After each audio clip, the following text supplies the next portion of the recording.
घरगुती गॅस सिलेंडरच्या दरवाढी विरोधात शरद पवारांच्या राष्ट्रवादी काँग्रेसनं ठाण्यात आज तीव्र आंदोलन करून निषेध व्यक्त केला।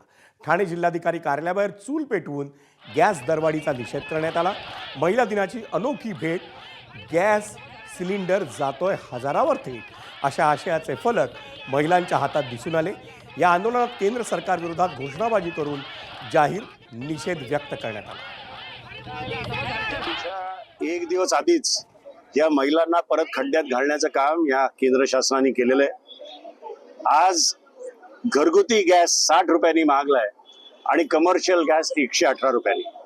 म्हणजे तुम्ही म्हटलं तसं की आज 5-6 दिवस झालेत या इराण वॉरला, आणि ऑलरेडी आपले पुरी साहेब जे आपले मंत्री आहेत ते म्हणतात की आमच्याकडे मुबलक साठा आहे।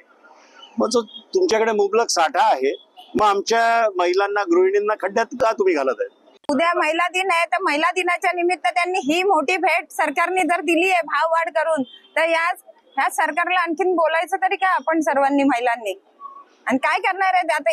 आताशी 8 दिवस झाले आहेत, तर भारताच्या आणि महाराष्ट्राचे आपले हे हाल आहेत। आणखीन पुढे युद्ध चालू राहिला तर काय करणार आहेत हे सर्वजण? एबीपी माझा, उघडा डोळे बघा नीट।